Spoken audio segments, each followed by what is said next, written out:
দেড় যুগ ধরে অবহেলিত বঞ্চিত বগুড়ায় আবারও উন্নয়ন কাজ শুরু হয়েছে। বর্তমান সরকার দায়িত্ব নেয় এই জেলার উন্নয়নে নেওয়া হয়েছে বিভিন্ন উদ্যোগ। বিস্তারিত জানাতে যুক্ত হচ্ছেন সহকর্মী আব্দুস সালাম বাবু। বাবু, বগুড়ায় কি কি উন্নয়ন কাজ হাতে নেওয়া হয়েছে, কি বলছেন বগুড়াবাসী, জানাবেন। গত 20 এপ্রিল প্রধানমন্ত্রী তারেক রহমান বগুড়ায় সফরের মধ্য দিয়েই উন্নয়নের যে বন্ধ্যাত্ব ছিল দীর্ঘদিনের তা ঘুচেছে।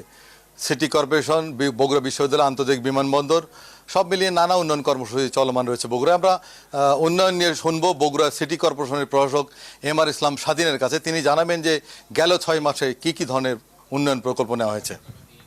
আপনাকে ধন্যবাদ।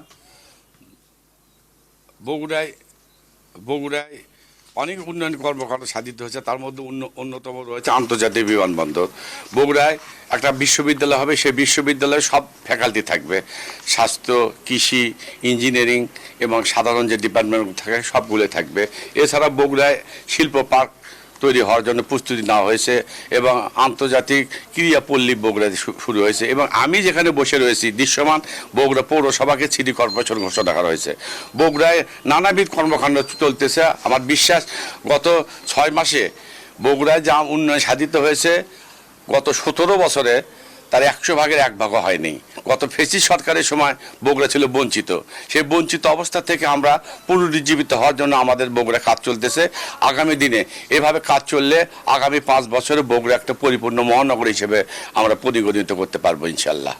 বগুড়ার উপর দীর্ঘদিন ধরেই অন্যান্য জেলা নির্ভরশীল, আপনি কি মনে করেন আরও নির্ভরশীলতা বাড়বে? হ্যাঁ, বাড়বে, এটা স্বাভাবিক। বগুড়া উত্তরবঙ্গের একটা মধ্যস্থান আর কি। এখানকার সাধারণ মানুষেরা বগুড়াতে তাদের রুজি রোজগারের জন্য, ব্যবসা বাণিজ্যের জন্য, লেখাপড়ার জন্য সবাই বগুড়ায় আসে।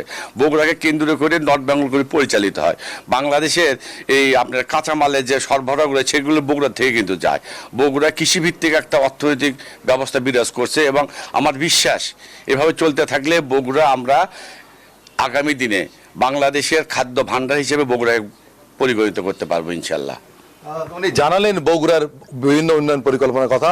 স্থানীয় সরকার কল্যাণ সমবায় প্রতিমন্ত্রী মীর শাহ আলম তিনি আমাদেরকে জানিয়েছেন যে বগুড়া আন্তর্জাতিক বিমানবন্দর এবং সেখানে উত্তরাঞ্চলের বিমান ঘাঁটি এবং সেখানে ড্রোন নির্মাণের কারখানা হবে। এর পাশাপাশি বগুড়া যে বিশ্ববিদ্যালয় সেটিও দৃশ্যমান হবে। বগুড়া উন্নয়ন কর্তৃপক্ষ গঠন করা হয়েছে। বগুড়ার যে 400 একর জায়গায় শিল্প পার্ক গড়ে তোলা হবে সেটিও বছরই কার্যক্রম শুরু হবে। এর পাশাপাশি বগুড়ার যে আঞ্চলিক সড়কগুলো রয়েছে সেই সড়ক প্রশস্তকরণের কাজ চলছে এবং বগুড়ায় গত কয়েকদিন আগেই সড়ক মন্ত্রী শেখ রবিউল আলম এসেছিলেন। তিনি এসে বগুড়ায় 5 জেলার সড়ক জন উদ্বোধন করেছে। সব মিলিয়ে উন্নয়নের মহাসড়কে চলছে বগুড়া। ইনশাআল্লাহ এই বগুড়া আরও সামনের দিকে এগিয়ে যাবে বলে মনে করছেন বগুড়া সচেতন মহল। এই ছিল বগুড়াতে সর্বশেষ। ফিরবে স্টুডিওতে। বাবু, ধন্যবাদ আপনাকে।